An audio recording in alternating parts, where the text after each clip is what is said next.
No, I'm not going to pick up. Oh, wait! I'm getting ready. Hello? It's me! Hey. Big weekend, isn't it? Big weekend. Exciting times, isn't it? You gotta be buzzing. Who is it? It's me, mate. It's me. I don't know who you are. I go by many names. Young man. Yeah, you remember me? Come on. I'm the main man. I'm the main man this weekend. I don't know who you are. Rumbelows was his name. It's me, innit? Remember? Is that a song? Alright, let me try again. Milky. It's me, Milky. Milky? Little W? No? No. At the Coca. I know the song. Cup. No? Oh. No, Carabao Cup. What? Carabao Cup. I'm the fucking League Cup. Alright? It's me, the fucking League Cup. Oh. What is this shit? Oh. I'm a trophy. Why does no one care anymore? I'm still a trophy, a free-handed Georgian style urn with a separate plinth. Designed and manufactured by Mappin and Webb. I weigh 2.97k. I measure 27 centimetres and I cost 20 grand. But no one gives a shit. Oh, mate. Why does no one care about me? Because you mean nothing. So, you mean nothing to anybody, really. It used to mean something. There used to be a time where the League Cup was everything, but with the advent of the Premier League and Champions League money. Answer. I'm pretending to be the League Cup on the phone. Alright, I'm hanging up. I can't believe you cost 20 grand. Hang on, where did you get that from? No, especially 20 grand back in those days as well. That is a lot of money. So if you wanted to buy it now, it would cost 20 grand. Yeah. That's a ridiculous waste of money, isn't it? Right, no one knows. No one knows what do you mean? The metals are expensive. Well, look, that's my self. What is it made of? Solid silver. Clearly. Or that's my self-worth, alright? Self-worth. So just leave me alone. But right, bye. Bit abstract. But look, we're back. The phone call's back. One for the weekend's back. Got a lot of pelters last week for not doing it. I heard that. Yeah. I heard that. It's you're the talent. That's not true, Flav. Yes, it is. Because there was a lot of comments as well. People go, brilliant. None of this nonsense. It's structured like loads of bits. None of that. You're just two lads having a chat about football. Which we will offer as well. Occasionally. Did someone say that? I think the more discerning. There's more discerning. Yeah, the ale drinking viewers of One for the Weekend. And those are the proper ones, aren't they? The proper fans. Well, they're the ones that suit you better. And I think they preferred it last week. But unfortunately, this is my podcast. Well, our podcast. No, it's yours. It's Flames' podcast. And we're back. Exactly. Yes. So, we're going to talk about the League Cup Final, which is this weekend. Man City versus Arsenal. We'll get into that in a bit more detail in literally 20 seconds when I reveal everything else that's going to be on the show. We'll also talk about Man United versus Chelsea, Conte versus Mourinho. I've got the stat nuggets back, don't worry. I've got Soldiers Lost in Battle. I've got the music as well. I just found I typed in sad piano music and just put it next to the thing. I was resourceful. What I didn't realise is that you'd actually sent me over the audio files I hadn't looked at my email properly. These things happen, Flav. That's what you bring. You're off the cuff. I'm professional in my unprofessionalism. Totally. Exactly. Yeah, your commitment to that is astounding. It's incredible. It's seen me this far. Let's go straight into the League Cup Final because I want to talk about that, and there's some talk about around that game, around those two teams as well from the last week because we didn't get to have a chat last week. That I want to talk about as well. First of all, then, as I was being the League Cup there, which was quite clear, wasn't it? Yeah. Because I said it. How important is this game for both these teams? Because I know we talk. This is one of my pet hates is the phrase "the magic of the FA Cup" and the fact that it's lost. Someone's lost it, and people were saying the magic of the cup's gone. There's this whole group of people saying it all the time. The magic of the cup is gone. Yeah. But with that phrase, there's an element of trying to hang on to the importance of the FA Cup. The League Cup, however, feels different.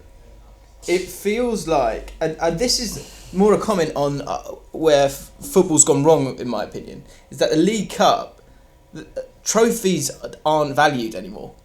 And the only reason why this is a big game for Arsenal now is so that they've got a trophy that they can bounce with when Spurs finish 12 points above them, or whatever it might be, and it might not be, but haven't won a trophy. And for that to be the value of a trophy is nonsense to me. I mean, which question do you want me to answer? There was a lot. Right. Sorry, it was just a caveat for me to go on a rant, wasn't it? Right, yeah. How important is this game? It's important for Arsenal if they beat Manchester City, because that's a statement that they can still contend with big clubs. That's a good point. Will the fans be satisfied with a League Cup win and finishing 5th or 6th? Then no. So it's important. It's a shame because it's a legitimate cup final. It's at Wembley. You do pick up a trophy at the end. I celebrated wildly in 1999 and 2008 when Spurs won theirs. But in the grand scheme of things, it won't, change the way they feel about Arsene Wenger because the FA Cups didn't. It won't mean anything to Man City. They're not going to be doing loops because they've won the League Cup, because they've got so bigger fish to fry in the Champions League and the league. It's not important. It's really? Just not. Yeah. If you're being honest, yeah. If you're it's not like no one. There wasn't a single. Apart from the worst thing about getting knocked out of the League Cup. Is it not important, or it's not important? It's not important to you and these big teams. Yeah, exactly. So it's not important to the top 6, because it doesn't. You don't get any kudos for winning it. All you get is a place in the UEFA Cup, which you're going to get anyway, and no one really wants.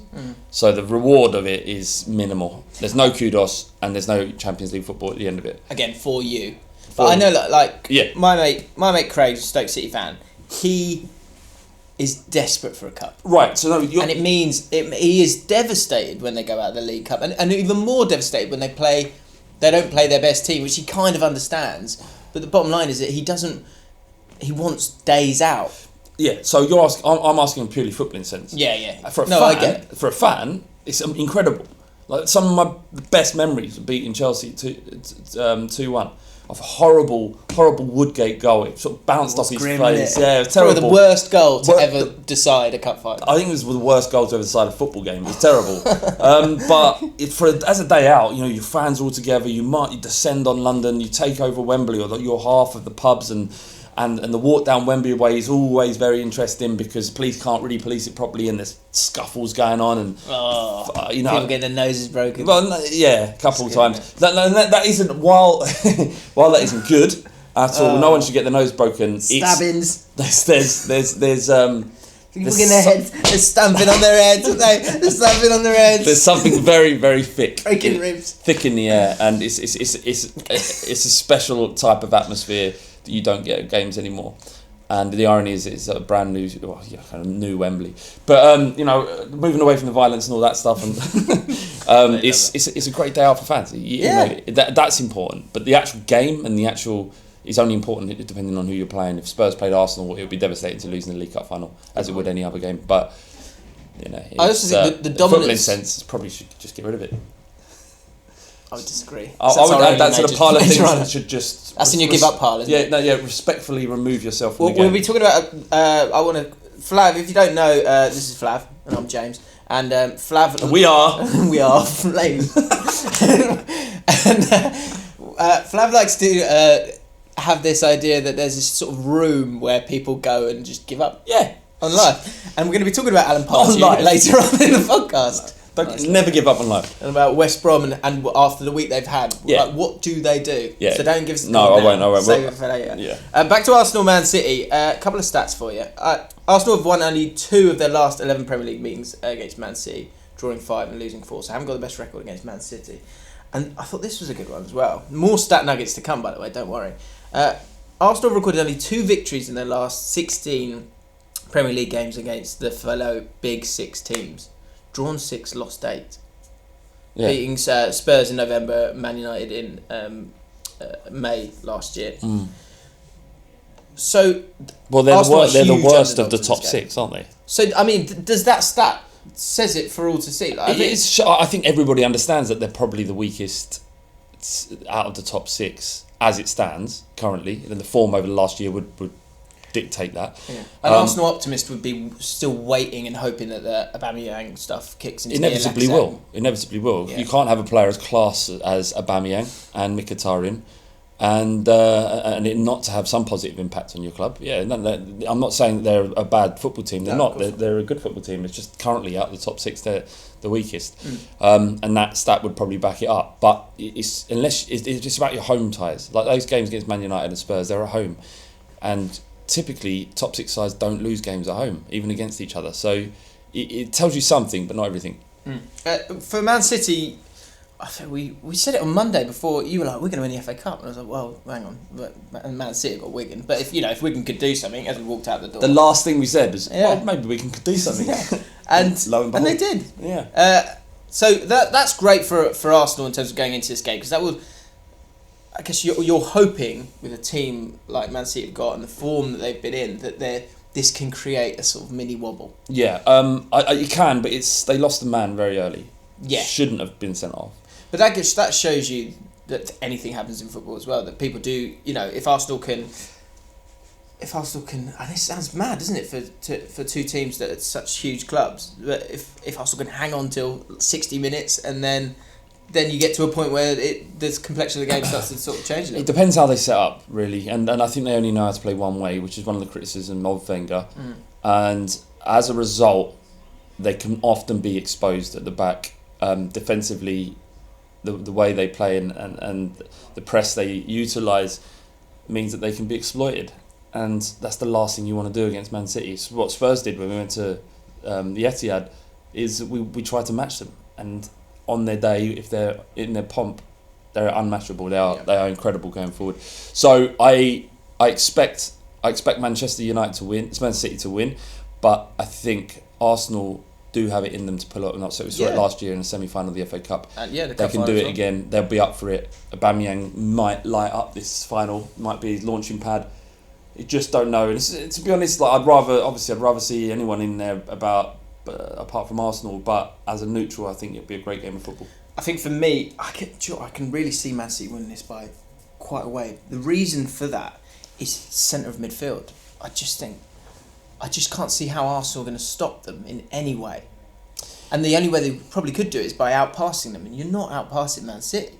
I just don't think they've got the discipline or the people. And, no. we've been saying for 15 years now, like that defensive that Kante player, that Fernandinho player. Yeah. They don't have it. No, they don't. I think that's what's going to cost them this week. They do have something that Man City don't have, and that's Jack Wilshere, who has been one of the only shining lights in Arsenal's season this year. But he's no better than De Bruyne or Silva. No, but he carries the ball in a different way. He offers a different tactic in the same way that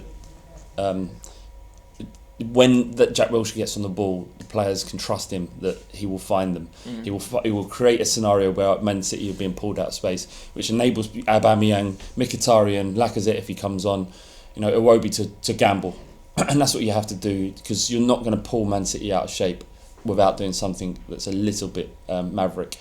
And they can rely on Jack Wilshere when he gets the ball to either glide past the man, find a space, find a player, and I think all of the football, anything good that Arsenal does goes through Jack Wilshere in midfield.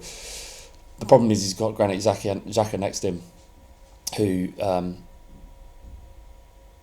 isn't as good, offers a lot less. I don't want to do a slating Arsenal thing, so I just think they can make massive improvements in midfield. Yeah, and it isn't Wilshere that's the problem. And I don't think, as much as I think Arsenal are the sixth best team out of those, out of the Premier League sides at the moment. At this stage, yeah, at this moment in time, that's kind of by the by. The point is, Man City are just so strong. They are, and I think this could. As much as people will be hamming up the idea that they lost to Wigan, so there's an opportunity here. For me, I feel like Man City could win this one quite easily. Will there be a pitch invasion? I hope so. Man City's turn to give it a go. I don't think it means enough. What are your thoughts on pitch invasions? I'm fine with them, as long as you don't. You're fine with them. What's the problem? What are your? I mean, as long as you don't attack a player. I find them pretty pointless. I mean, it's a laugh, isn't it? But it's a laugh. But it's so this is coming from a fan who lives in the upper tier of a football ground. I've got a story for this. It's selfish. Right.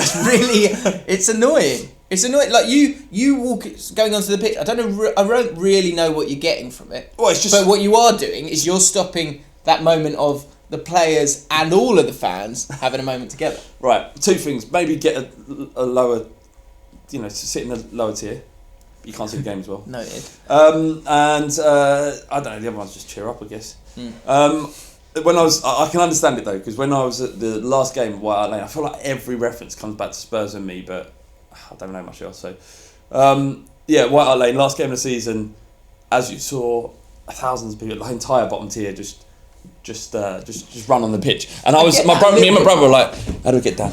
How can I get down? I get that a little bit more. I just... it depends on the occasion. My point of reference as well is, like, promotion, I get it. I can get that more. Yeah. Okay? And even the Wigan game, I can understand that. Like, why not for that one? What I'm talking about is end of season when you finish, like, 8th. It's a tradition. I don't know, it's just annoying. Yeah, you can get banned now for doing it as well. You're like ban them all, wouldn't you? If you ban them all at QPR, there'd be no one left. That's true, yeah. Maybe that's what's ban 6,000, you're like, oh no, I made a mistake. More than 6,000, we're getting more than 6,000. Oh, really? And then the final one, with Arsenal versus Man City, Bellerin's back. Bellerin will be playing his first game since the comments. My Arsenal fan TV. What do you think? Of the comments? I think he doesn't watch Arsenal fan TV. And he said himself, he talks about it in reference to when it pops up on his timeline. Yes. And what's made Arsenal fan TV very viral are these rants. Yeah, the rants and the fan cams. And Robbie knows that. He does. Like he's giving all these guys a say. He's not going, sorry DT, it's not really. Yeah. This isn't really what the content I want. It is a blanket thing with Robbie. He does want to listen to everyone, but like a good soap, you don't just change the characters each week. You have those people that people want to hear their opinion from. Yeah, I think in Robbie's sense, he's always said it is, I'll give everybody a chance. But the problem is people don't come for everybody.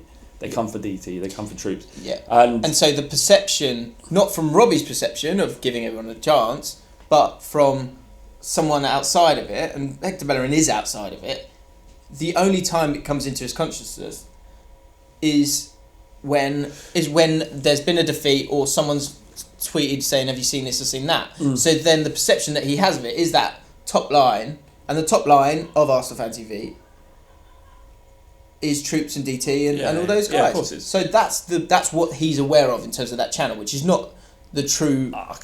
They're all aware of it. They know I'm not saying he goes to watch it, but of course they're going to watch it, and they probably don't watch it anymore. But there would have been a time when everyone in that club knows what's going on. I think the comment about them kind of feeding off failure. It's a byproduct of of the channel. I don't think they ever sat out to that's think, not the roots. That's not absolutely. And now I don't think they have. I think the assumption is that they're kind of benefiting off a loss.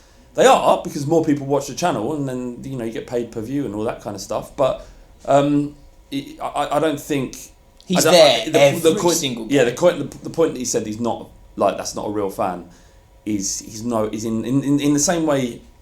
I mean, the irony here is that you've got DT, you've got Troops talking about stuff that really they know nothing about in terms of football. They don't understand it on Arsene Wenger's level, and I'm guilty of this as well. You talk about it in a way that as if you understand the game in any real terms, but compared to these managers, you have no idea, and really you're in no place to criticise. But as I disagree with that. As a football fan, and you're paying in, you automatically have a right. It just doesn't mean it's very valuable, no matter how much you scream. I say the same about me, and I've got my own podcast, and I talk about it, and I've consistently coming back to the conclusion that I don't know what I'm talking about as much football as I've watched.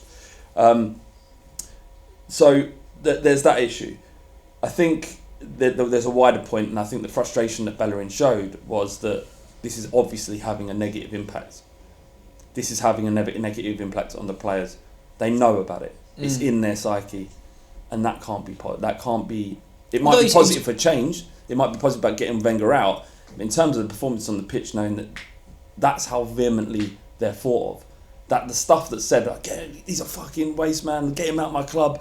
I never want to see him play in an Arsenal shirt again. And then he's going into training and thinking, what? I run my arse off, or all right, I played a few, I'm not good enough, or whatever it is. It's not his responsibility to say, I'm not good enough to play for Arsenal.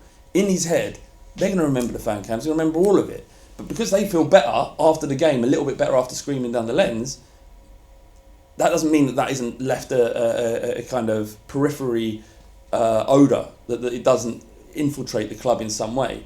Like, saying all that, Bellerin's was quite adamant that, you know, you can only go on what he has said, which is, I don't watch it, we don't watch it, we don't listen to it. They know. Yeah. Absolutely. How can you not? It's huge. But that's what I mean. But do you know what? Actually, if you spin it round, that Bellerin's kind of doing the same thing. If that's the point of view, is that we as football fans don't know everything, but we're allowed our opinion. Yeah. He's doing the exact same thing on the other side because he doesn't watch. He doesn't know what a true fan is. How can he understand what a supporter is? You've been a footballer. You come to England when you were 16. You played in Barcelona's youth academy. Now you're here. Who are you to say what a true fan is? You have no idea. Mm. I mean, out of all Arsenal fans we met him. He's a nice guy. Yeah. You have absolutely zero role or position to tell anybody what a fan is. Yeah, I think a couple of comments you could tell there was a bit of bite in them, but he's also, let's remember, he's 22. So it's this thing with footballers. You think Harry Kane's like older than us. My big brother. Yeah, exactly. So I think it's top line comments that he's made, not truly knowing everything. Or maybe not caring. Maybe he's grateful for the opportunity to actually talk about it and get it out there. Mm. You know, he could have just straight about it and just said, everybody's entitled to their opinions. We play for the club. We love all the fans. Yeah. And more importantly, trivia. Last week, Flav asked you, who is the only goalkeeper to win Spurs Player of the Season for the club in the Premier League? No one got it. It's too difficult. No one got it. No one got it. Did they? I thought someone got it. Go on then. No, I haven't got it here. I'm just assuming. If you did get it, then let us know in the comments, and I will write back saying sorry. Neil Sullivan. It was Neil Sullivan. Tough one, because I didn't even know it. Neil Sullivan. He was.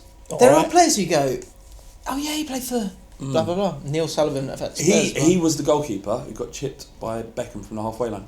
For Wimbledon, yeah, in his Wimbledon days, yeah. He played for a long, long time as well. I think he's still playing at 40 for Doncaster Rovers. Anyway, this week, you're not getting it, guys. Nice try. I'm letting you know now. But give it a go if you want to give it a go. Comments below. Do not Google it, alright? It's on you, that. Yeah, you don't be one of those guys. Don't be one of those guys who... Because basically winning comes from within. Sure. Yeah? Being a winner isn't about adulation from your peers. It's about knowing inside that you deserve it. That's why drugs cheats are no good. If you Google it, you're effectively a drugs cheat. You're a drugs cheat. That's so true. You are Ben Johnson. That's too old a reference. You are Marion Jones. Who? Still too far. Lance Armstrong. You are Lance Armstrong. Okay. But you did less for cancer. Yeah, you're not even in good shape probably. No, at least Lance. At least Lance did a lot to trim. At least he's trim. And did a lot to help people recover from cancer. Did a lot of good stuff based around probably the guilt that had come from. Cheating. Actually, I've got a question for you, right? Is if Lance Armstrong could take all of it back, yeah? Yeah. But you have to remove all of the good stuff he'd done for charity, would you let him do it all again? No, he's not really. Has he truly hurt anyone in an he rides actual sense? He rides a bike. He rides a bike. All the good stuff he done. Yeah. All right, I'm not saying he's done anything. He's not really hurt anybody. He rides a bike. All right, but look at all of the good stuff his charity has done. Incredible work. Get off his back. Okay. Anyway, back to the trivia. This is the question this week. Who were the last 5 Englishmen to win the Premier League Manager of the Month award? I don't know. It's tough. Is one Harry Redknapp? No. Really? One is not the last 5. I'll give you the dates. Okay. One. Oh, I've got them on a running order. I don't want to know. So one was recently, a couple of recently. One was from January last year. One was from August 2016, and one was from April 2015, and one was from November 2014. Sam Allardyce. No. What? This podcast is sponsored by Fan League. Yes. Okay. Yes, it is. There it is. They're building the world's #1 football community. We've got our league. Yeah, we have. We are terrible. We are so bad. Really bad. Saying that, game week winner this week, Kwahi Boona Nakuba. Well done, mate. 9 out of 13, alongside Targa Degerlund. Names are getting easier. Come on, guys. Anyone called John Smith? We mention him a lot, Targa Degerlund. We do. Yeah, and I don't know if he listens to the podcast. Are you saying too much? No, I'm not saying too much. He deserves it. He keeps doing well each week. Yeah. I mean, I don't know how much. He's putting a lot of work in. Yeah. But wherever you are, I hope you're happy. Yeah, no, I hope you're having a good time, and you're using that. You're spilling that happiness onto the people around you also. Totally. So Godspeed. Godspeed. The one for the weekend league position the league. Before of we do that, what's your visual Target. Target. What do you think he looks like? He's a good-looking man, slender, sandy blonde hair. Yes, about 6'3". Yeah, 6'4", totally. Yeah. and not ripped, but like just a lovely physique. Works out, takes care of himself. Yeah, cycles. And he flosses. Does he? Yeah, 100%. Okay. So if you could, Targa, confirm all of this assumptions, send us in a picture, and we'll hold it up next week so you get the proper recognition you deserve. Yeah, and people out there, what do you think Targa Degerlin looks like? Yeah. Let us know. We retained our position as 200th in the League of Leagues. Well, we didn't get worse. What I would like to flag up, we were talking about some forms of doping. Chinese Super League, which is the name of a league that's first, average of 9.13 or something like that. How many are in there? How many leagues? You can't see loads of leagues. No, how many are in? Oh right, I didn't go into. Maybe it's just one person who's really good. Yeah, like Targa had his own league. He would be up there. He'd be well up there. He's probably winning it. Yeah, so. Mug roll call. Bradley Stebbings. Mug, how many did you get? He got 2. You've had 2 before. Oh. Will Lucas, who got 4 out of 13, and Martin Worthy, ironically, because 4 out of 13. I got 5. You got 5. Well done. I've got to play this week, sorry. So yeah, I'm a mug as well. So that's that. Get involved. Oh, yeah, link is in the description. Add me as a friend. There seems to be 2 James Alcotts knocking about in the game. Yeah. So add Annoying both. Trolls. So add both. Yeah, add both. There's a couple of people been messaging me saying, can you be added to the league? You have to add James, but add both James Alcotts because we don't know which one's in. Yeah, it's getting confusing. And some people don't. And what's really good is when you get your friends involved, you get free credits, so you can play for free. True. 10 grand can be won this week. So add me because I want more credits. Yeah, that's good for you, isn't it? Right, we're still going to talk about Man United versus Chelsea. We've also got a Flames question. Oh, so many questions. For us two? One question. Embarrassing, really. Still. And we're going to talk about Alan Pardew and how does he give up, or if not, what does he do? But first, stat nuggets. Can we look in the comments right now? Right, just do me a favour. Just say yes. More nuggets, or no nuggets. People like nuggets. Whoever wins. If there's more no nuggets for me, right? So it's like yes please more nuggets, or no more nuggets for me. Right, whoever has the most, we'll count them up. We'll get rid of the stat nuggets. Why do you? All right, well, because they don't mean anything, James. Well, the Potters have missed the past 3 penalties in the Premier League, with each taken by a different player: Charlie Adams, Hector Bellerin, and Marco Arnautovic. That's incredible. They missed the last 3 penalties. It's not what Stoke are in trouble. They are in trouble. They're heading for the give up. How's your mate dealing with it? He's starting. He's struggling. What, even with Lambert? What the charismatic Paul Lambert? Won the first 2 games. Seeds of progress. And then it's just they're in a key period of games and they've not actually done that well. All right, fair enough. No team have won more penalties than Crystal Palace this season. Well, they've got Wilfred. Tricky, aren't they? Wilfred Simulation Zaha. Well, do you know? I'll give you a stat nugget. Go on. 2 players have share the highest amount of bookings for simulation since 2016. Who are those players? Well, I know one of them. Which is? Dele Alli. Yes. The other one is? I'm guessing it's Wilfred Zaha. You'd be correct. Is it? Yeah. But if you're dribbling a lot, then that's, those moments are going to come, aren't Tricky, they? aren't they? Like, you're not going to, Lee Catamol's not going to get done for simulation, is it? Where are you at, right, with, players who absolutely clatter, go through tricky winger because they've been embarrassed? Well, okay, after. Yeah, well, they get done once and then, next time. But yeah. Weirdly, if it's early in the game, I'm okay with it. Yeah. I think if you do someone with a flip flap or some sort of and then you just kick them off to go watch it or chop, kind of thing. Yeah. If you embarrass them by doing some sort of skill, it's fair game. You're gonna get done at some stage because you've embarrassed them in front of all the people in the stand and millions on Sky or wherever. Here's a phrase I'm going to use, but I hate. The current climate suggests. Yeah. That you can't do that. No. The game's moved on, but back when it's a man's game. By the letter of the law. But yeah, you're not allowed to do it. Yeah. So Tanvi is producing for us today, right? And Big T. Big T. The Tanvi. We had his name. Yeah, the Tanvi. Yeah, we went on. We had a little FIFA game. Yeah, game of FIFA, right? I'm 36 years old, right? I barely play it. I shouldn't even be anywhere near a kid of this age. 20 years old, young, handsome, virile, and plays a lot of FIFA. Fucking done him. No, you haven't. That's completely serious. false. Wow, let's move on. No, that's out there. And that's a fact. No team have done that one. Burnley's winless run. Burnley, Burnley, brilliant. They're brilliant. Their winless run in the Premier League now stands at 10 games. Longest current streak in the division. Drawn 5 last Yeah, they've been pony, haven't they? They're having a little wobble. It's time, but Sean Dyche is great. He's got to go, hasn't he? He's got enough's enough.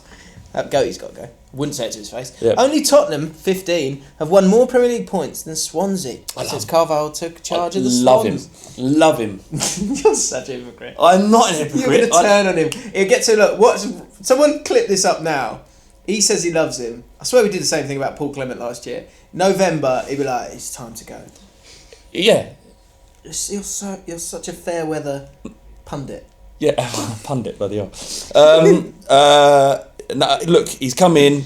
No one give him a shout at all, and just by simple things, care for each other, play for each other, get the fans on side, pull in one direction. And that's what he done. He did it with Sheffield Wednesday. Didn't work out for him. Let's go at the end. Well, it did work out for him for like a couple of seasons. Then, yeah. What, a season? He's never been at one club more than one season. No, he was there 3 seasons. He got to the playoff 2 seasons in a row. Yeah. All right, my bad. Are you thinking of Silva? I don't know. Let's move forward. Stat nuggets. Liverpool have already scored more Premier League away goals in this campaign, 34, than imagine the entirety of last season. If they finish lower in the league this year. It's about competition, though. Yeah. What are you up against? I was going to say, actually, in terms of their domination of teams this year, I think they've moved forward as a team. Absolutely. In comparison to last year. Yeah, they have. And here's a final stat nugget for you, mate. All right. Go on. Salah scored 19 left-footed... I don't know who found this stat. Salah scored 19 left-footed goals in the Premier League this term. The joint most by a player in a single season. Alongside Robbie Fowler, also of Liverpool, in 94-95. This is why it's got to go. No more nuggets for me. That means nothing. So what? He kicked the ball in with his leg. Right, means nothing, right? You're in the pub, okay? Yes. Salah bangs one in. You go, you watch the replay. It's his left foot. It's his left foot. Clicks in your mind. Stat nugget out the back pocket. I went, oh, lads, that's his 20th goal. That's the most anyone scored left foot in the season. Your status amongst your mates was through the fucking roof. What about if you're in a nightclub and you're going, all right, is it a lovely little treacle just over there? All right, love. Cheeky tequila shot. Yeah. All right, drink. No, you're all right. I'll just come over. That works. Okay. Just keep doing that. Just keep doing that until they say yes. No, I don't. I'm fine. Honestly, I'm fine. Get me a drink. All right, and then I'll bring you a drink. Here's a pint of lager. There you go, love. And you go, did you know, love? Salah, left foot goals, 19 season. Only matched by Robbie Fowler. Get your coat. I didn't know that. I will. Off we go. Let's keep moving forward with Those Were the Days. This is good. Where's Rory? Can you sing the bit again? That was better. Wow. Disagree with that. Totally. Send in your Those Were the Days. If you don't know what it is, it's when we reminisce on tiny things in football that we miss. Here's one for you from On Skeng.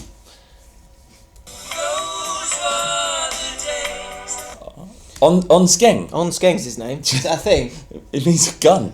Does it? Yeah, amongst the younger elements of society. Yeah. Oh, I'm surprised I didn't know that. Are you a Skeng man? Skeng man? Scat man, isn't it? No. Show me age. No. Andy Townsend and Clive Tildesley commentating on Champions League on the ITV. Oh, I mean, it's great that they're both gone. Really? Yeah. Do you know what was in PES 2006, I think, PES 6, Andy Townsend was in the commentary, and the line that kept coming up, in most games it would come up, Martin Tyler would say, or Clive, I don't know if it was, I think it was Martin Tyler, wasn't it? He would go, they'd show the possession stats, and he'd go, say you're Man United, they're winning the possession stats, big part of the game, and it all goes to Andy Townsend. He goes, not for me, Jeff. The game's on the pitch. Then me and my mates say it all the time, not for me, Jeff. Is it Jeff? Not for me. Not for me, Clive. It is Clive. It was Clive Tildesley. I mean, they were a good team. Ron Atkinson and Clive Tildesley as well. So I was talking to my 8-year-old boy, and I was saying that I was watching Spurs and Rochdale, and he goes, why isn't this more interesting? Why isn't football just more entertaining? And I was like, well, You got me. I don't know why I do this. And the other thing he says, who are those annoying men? That's the other thing. I was thinking, you've got it. You're exactly how I feel now. Why isn't this more interesting? And who are these annoying men? Keep filling the airwaves. I tell you, it is a proper skill to not be an annoying commentator. They're a pain or co-commentator. Final. This, I tell you what. Forget the stacked nuggets that have gone before. I used to be Clive Tilsley's runner. A long time ago. My early days in TV. No issues to report. No. No, absolutely no. It's fine. Basically, these guys, when they do European games, you just get locked in a room. You just get locked in a tiny room with a little microphone, and they watch it on telly, and they commentate the game. And sometimes they'll have Ian Dowie next to them. What are you doing? You're breaking the fourth rule here. I don't want to know that. Only for they're in the gantry. They're in the gantry, and they're watching, and they're freezing their bollocks off. They're not in a nice little room. So I had to get Clive Tilsley food. What do you have? Every year. Had the same thing every single time. Was it a doner kebab? It wasn't a doner kebab. Right. One last guess? Big Mac. Thai green curry. Loved it. Mate, I'm on the way. Thai green curry. I tell you, you had to have your wits about you as a runner, because he needed that on his doorstep at half time. Would he kick off if he... He wouldn't be happy, because once the second half goes, he got to go, sorry guys, hang on. Just like inhaling food. So yeah, that's my little story about Clive Tilsley. David Ambrose, Wayne Rooney's street striker. No? No, I don't know. No. Wayne Rooney. I don't know what it is. Wayne Rooney had a show on Sky One. Do you remember this team? You didn't watch this one? Man United fan, aren't you? What's wrong with you? Yeah, he had the show on Sky One with Andy Answer, and this was where unbelievable technique came from that. Oh, right. I interviewed Andy Answer once. He's a sports choreographer. So he does, like, whenever you see those like Nike adverts or Pepsi adverts, other brands are available, doing stuff with footballers and they're jumping out of, evading tackles and stuff. He choreographs all of that. Wow. And he used to play for like Southend and stuff. But he did this street striker competition with Wayne Rooney, who was bringing the personality. Was it under a bridge? Yeah, I remember it now. And he's in his trackies and he's kick the ball in a skip, and they'd go, "This is really relatable for you, isn't it, Wayne?" He goes, "Yeah, this is how it got me. That's how it got me. This is how I did it." Not bad. That's tough. But kicking the ball into a skip, that's how he became the player he was today. But it was a good series, strong series. David Bentley. Had two. And final one this week. I mean, should you...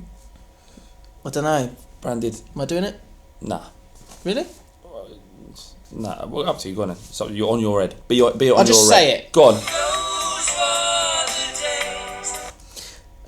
Villa hit Tapachetti when you could get away with snorting the touchline. Man United versus Chelsea this Sunday. Big game. Mm-hmm. It's going to be well boring, don't you think? On the pitch. Watching Man United game against Sevilla the other day, I would agree. Man United are at home though, and they do play different football when they're at home. They're much more expansive. You're likely to see Sanchez, maybe Martial, but Pogba as well, which is crucial. And because the starting lineup for United in that midfield was so defensive. Yeah, McTominay played the game. It did well. It did okay, yeah. But the anger that came from Man United fans was one. And I thought it was a bit over the top. Like, one, there's this decision that Sevilla are just awful at football now. They're playing at home. They're good at home. And they did Secondly, well. They did well. Pogba was ill on Sunday. Again, supposedly, you can speculate if he was or if he wasn't. Mm. And he was wary of playing him. So Mourinho, being a winner, has gone to get a draw, and if they can get a goal on the break, then great.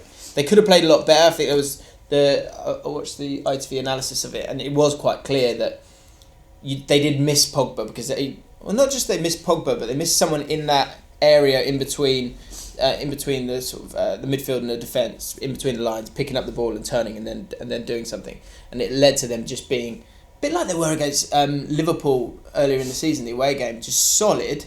I don't think they had Pogba for that game, maybe. Solid, but not really creating too much, which I think now when you've got players like Sanchez in the team, and you've got on the bench, the players that came on, but I think it was Rashford, Martial and Pogba were the three that came on. Yeah. You would hope that you could offer a bit more going forward. Yeah, I mean, it goes back to what I'm saying in terms of the Man United fans might be angry with it, but he finds a way of getting through ties. And Sevilla, it could be dismissed as an easy tie, but it weren't. You know, they how important is De Gea saved 8 shots on target. Do you know what? I'm going to say it. That's the most I think since he's they the played best Barcelona. goalkeeper in the world. All right, fine. He probably is. He's very still, good. Again, very it's good. like it's like they've got nothing. I'm not a goalkeeper. I don't really know what to say. Like, yeah, he saved You can't be it. He's got expected a to know horrific everything, so you've got to say something. I get it, but we get it. He's the best in the world. Let's talk about something else. Yeah, but look, the fact is they didn't concede. They didn't. They're going back to Old Trafford with a tied game. They're at a slight disadvantage in that one goal for Seville could make it very difficult for United, given the away goals rule. But you'd see United through that tie because the way Mourinho set up. Yeah. And they could have snatched a goal. I think there needs to be a certain amount of hyperbole about, at this stage when it is so, everything can go both ways, that the speculation allows you to just make these blanket statements without them really being backed up by anything. Bottom line is, they're heavily in the tie. They have some advantages. They have, but if Sevilla can go there and get an away goal, then it's difficult. I think the interesting thing about the game the weekend is that Conte and Mourinho are coming face to face after the kind of seemingly never-ending tit for tat this season. Said some huge things to each other. Being Mourinho alluding to the fact that clown-like behaviour of managers on the touchline. Conte took exception to that. There's the suggestion of match fixing, which Conte was cleared of, but Mourinho's very clever at mind games. He knows what he's doing, and he never says things completely straightly. There's always ways it can be interpreted, or he finds a wiggle room out of it. He's a genius at it. And Flav's too humble to plug it, but I'll do it for him. Flav's been working on and producing a little mini doc on this whole Conte Mourinho thing. Stephen Howson's in it, Rory's in it. Mina Rizuka. Rizuki, is in it as well. It's really, really interesting to see the kind of nuances between the two of them and how it's all flared up. So that'll be on the Ball Street channel. So go check that out. It's going to be either today or tomorrow, right? Yeah.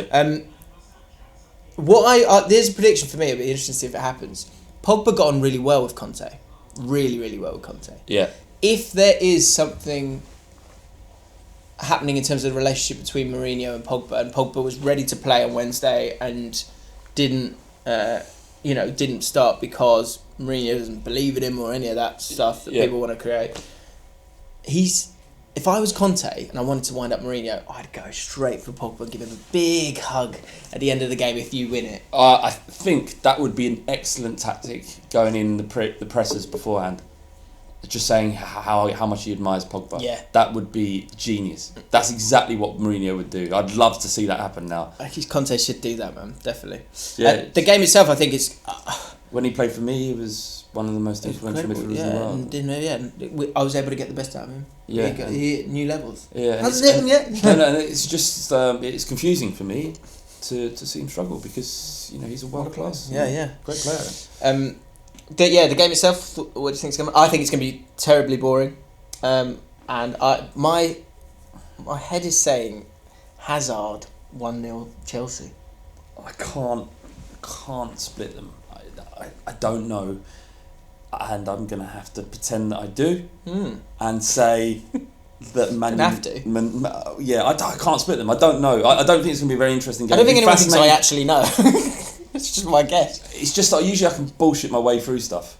But Right. this, I don't know. I can't see how this is going to be a chess match with tacticians who love the game and love watching players get pulled out and movement and that. It'll be fascinating. But for most fans who just want to see goals and whatnot, then it'd be interesting to see how Chelsea set up. For the fan league pick, it's going to be very tough to separate them. Definitely a half edge. But yeah, no, we're also intrigued to see if Giroud or Morata get a game.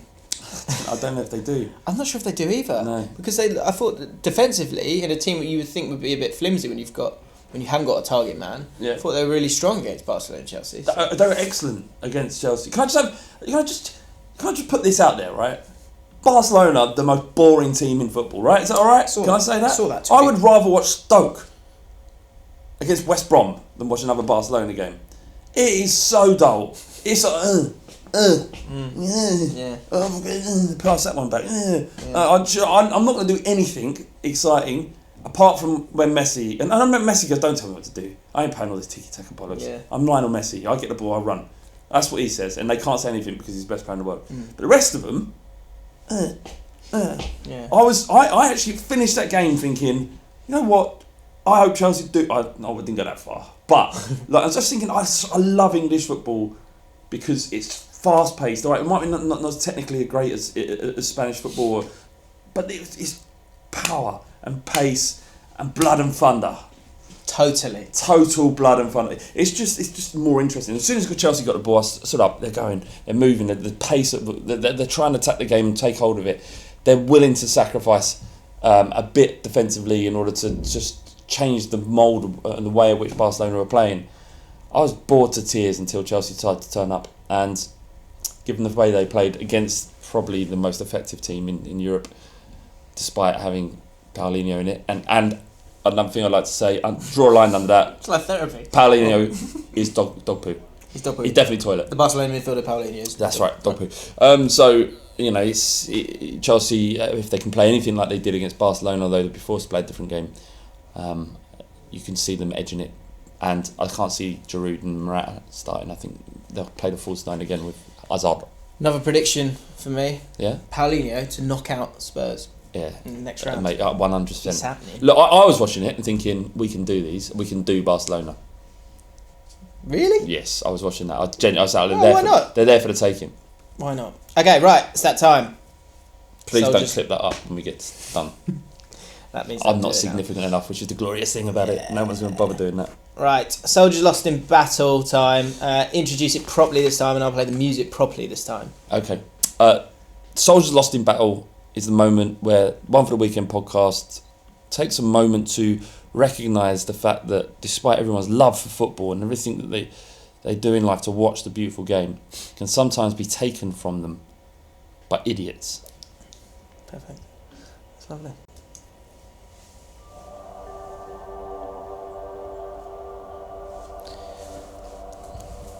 Get your Soldiers Lost in Battle stories in the comments.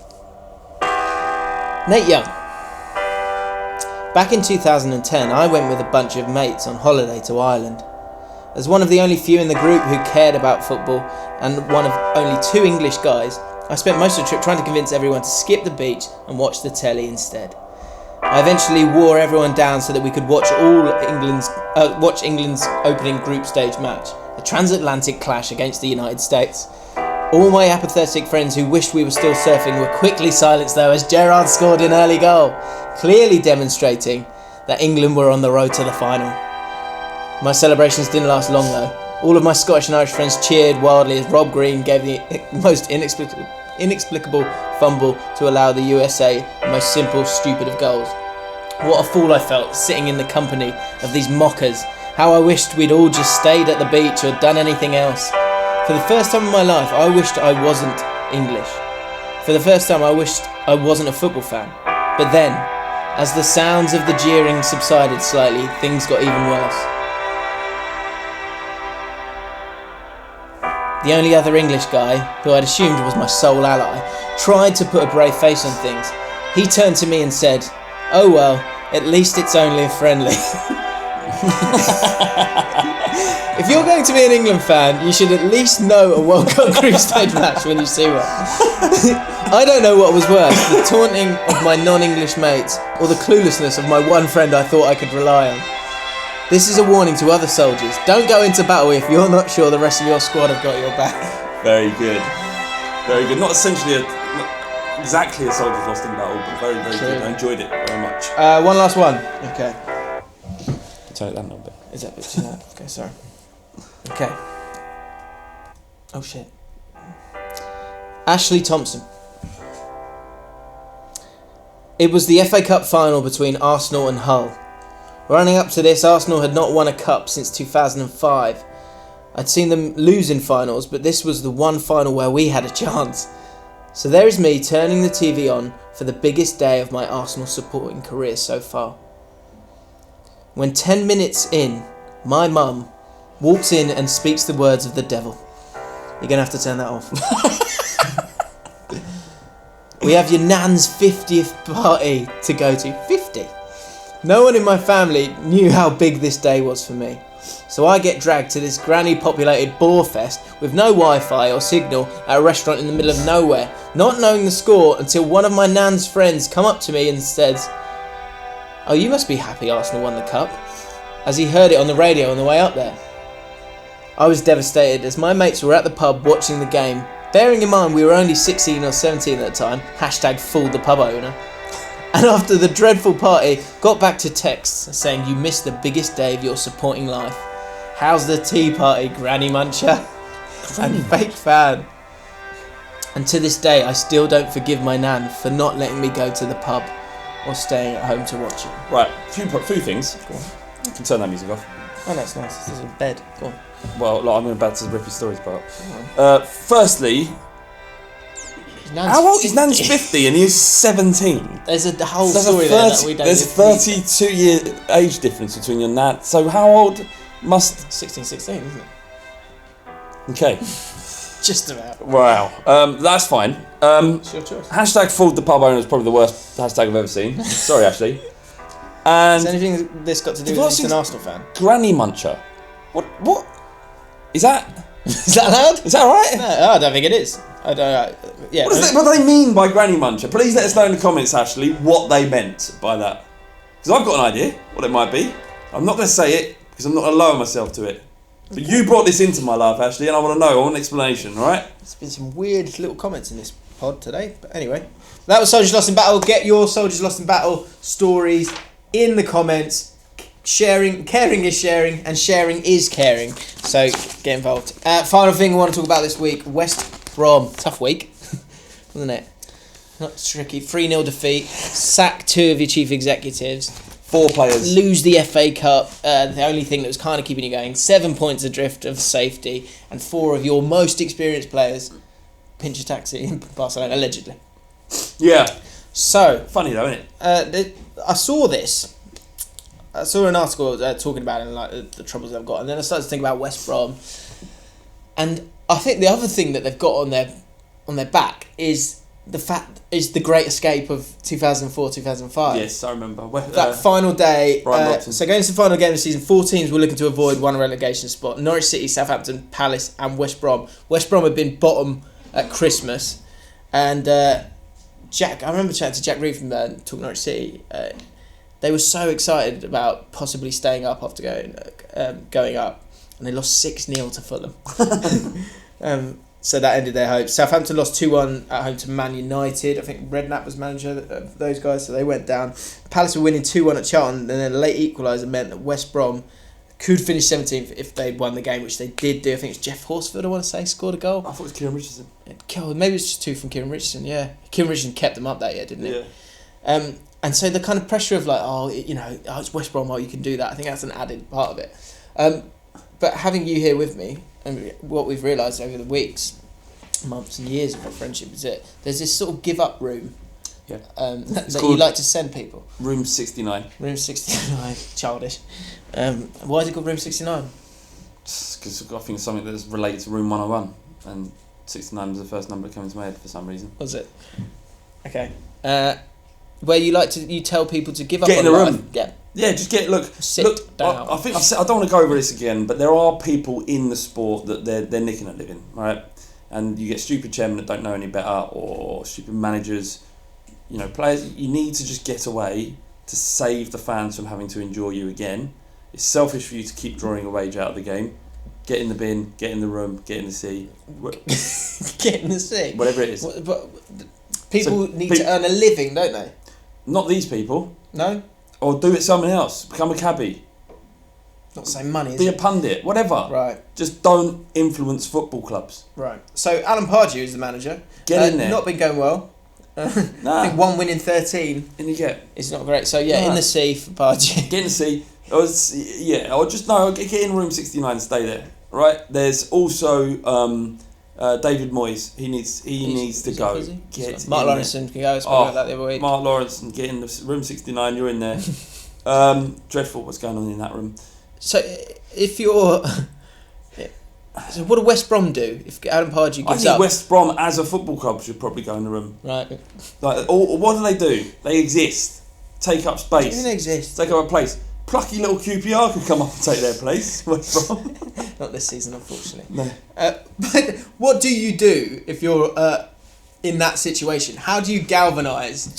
David, you can't just give up, Flav, on shit. This is mental. It's like a give up room. Like, this isn't a thing. West Brom they've given up. That's the problem. So if you're giving up, go. Get in the room. What did they do here? They've gambled on Pardew. He has had absolutely zero impact since coming on. In fact, the players are losing it. There's something clearly wrong, though. It'd be hard to blame Pardew directly, but obviously the players don't respect him. There are other stuff going on, the sacking of the chief executive and the chairman. And the second Pulis. Yeah, obviously, I think they'd lost something like 20 games. Yeah. They hadn't won in 20 games, sorry. Yeah. With Pulis. So that obviously it wasn't working. Yeah. Here's an example. Do you know what I would do? Sack Pardew, get him out, get Marco Silva in. That's what I'd do. He would give them the best chance of staying up. Do you think? Yes. What with Craig Dawson and all these big guys? That's what I mean. Like sometimes leave the dice alone. And go down. Not go down, but like Pulis would have kept them up. I know we can say that. It's easy to say that now. May have done, but they were free falling. He's your best chance of keeping a team in the Premier League, aside from Sam Allardyce. And I know that's why this give up room. It's the people that the best of those guys are probably Allardyce and Pulis because they do serve a purpose. But I don't think neither Pulis or Allardyce should give up. They've achieved a lot in the game. Yeah, Allardyce's agent as well. Moyes, for example, has achieved nothing. He's done nothing for years, decades. But what can you if I'm going to be this dickhead? What's Pochettino achieved? What's achieving? What counts as achieving? Think about that. Achieving is what Pulis did, getting Stoke up and maintaining them in the Premier League, turning them to really a club that no one even thought about, to like a staple of the Premier League club. That's what I do. I mean, apart from people from Stoke, no one cared about Stoke City. Port Vale. Their biggest rivalry was with Port Vale. Now their biggest rivalry is against Arsenal. That's progress. So he's done something. Allardyce consistently saving people from relegation. David Moyes has done nothing. All he's done is just stabilise Everton for 10 years. Got them into the Champions League once and knocked out in the qualifying rounds. Nothing. So, get in the room. Okay. Good luck, West Brom. Next 6 league games: Huddersfield, Watford, Leicester, Bournemouth, Burnley, Swansea. Yeah. It can be turned around. You need to start winning football matches. No chance. And last one. Questions for Flames. Put a tweet out. Oh, barrage. Tweet. Oh, question. Just one question this week. And I know this guy. Do you? Yeah. So if you've got a question for Flames, do it. Go on the wide. You on the wide? Then let us know in the comments. Or I'll tweet. I could do with some followers, actually. Can you follow me on Twitter? James Alcott. That is... Tanvir is cracking up. What's the problem with that, Tanvir? Shameless. Shameless. 40 minutes into a podcast. I think it's pretty late. But this is the people. These are the people that are the most... These are the people that are willing you to succeed. Cheers, guys. Because they're still here. Exactly. If any of you are following me, unfollow me. How about that? I don't think you're fucking rock and roll. I am fucking rock and roll. Right. Fuck Twitter. Big Ears at Boarded Online asks, you're fairly neutral, James. Are people right to brandish Spurs as a load of divers, or are all the recent penalty decisions correct? Seems like a new stick to bash Spurs with, and a lot of supporters are jumping on the bandwagon. I wonder who Big Ears supports. He's a Spurs fan. Yes. Dele Alli keeps diving, doesn't he? What Stop it. Hang on. What are you talking about? What incident exactly? When you say keeps diving? So earlier in this podcast, Liverpool. You said Liverpool maybe. Yeah, he dived. He's dived a few times this season. You know he has. Liverpool, he dived. Yeah, he's dived at other times as well. Yeah, but are you talking about the incident against Rochdale? Because this is what this is in reference to. No, he's saying... Look, that was a penalty. He did not dive. I haven't actually seen that one. Okay, well, I'm telling you. Right, well, that's fine. But Dele Alli keeps diving, and when there's a bit of, furore... Yeah. just don't dive for a bit. It's right, it's so easy. Yeah, just wait. It's so easy. Wait a couple of months, and then dive. Then dive. Or dive for England. No one. Michael Owen, definite dive, 1998. Yeah. Couldn't care less. Yeah. 2000 was even worse. Yeah, saviour diving for England. Saviour Gerrard dived for England as well. Brilliant. It's to be applauded because we can all get along with that. But for Spurs, if you do it, just cool off for a bit. Do you know what I mean? That's my advice. It's not advice, but yeah. I mean, there is diving that's going, but every team seems to dive.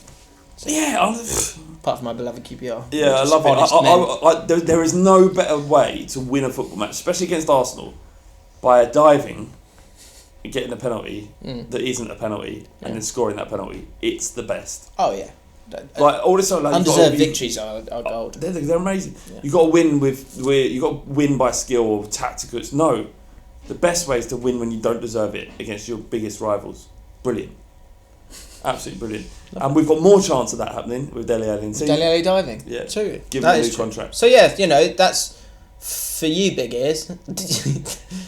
At Balded Online. That's a decision you got to make. Do you give yourself a better chance of the undeserved cheating glory against your rivals, or do you say no, Dele? Enough of this. This wave of kind of criticism towards Spurs, it's real. There is, and probably deserve it to some degree because we have turned into a team that would dive to win. But that's fine. I mean, I don't actually like the diving. I don't like the simulation. It is annoying and infuriating. It is a bit embarrassing when it happens, but I like the idea of us winning more than I disliked diving. Therefore, crack on. You don't want to be known for that, though. I don't care. But I guess it's honestly, at the moment we're known as bottle jobs. It is a stick. Actually, we're not bottle job anymore. Yeah, we're going to win at all costs. Let's see what happens. Yeah. I think a lot of it comes from Pochettino, honestly. Like the Argentine way of playing football, that winning is important, and you should be able to con the ref. If you do that, that's well play. That's good play. I just think Dele Alli's been getting it wrong. He's been getting his dives wrong. I think it's as simple. I don't think it's that thought What's out. the Rochdale one? Okay, well, right. That's it for One for the Weekend for another week. Join us in the One for the Weekend League. Link is in the description.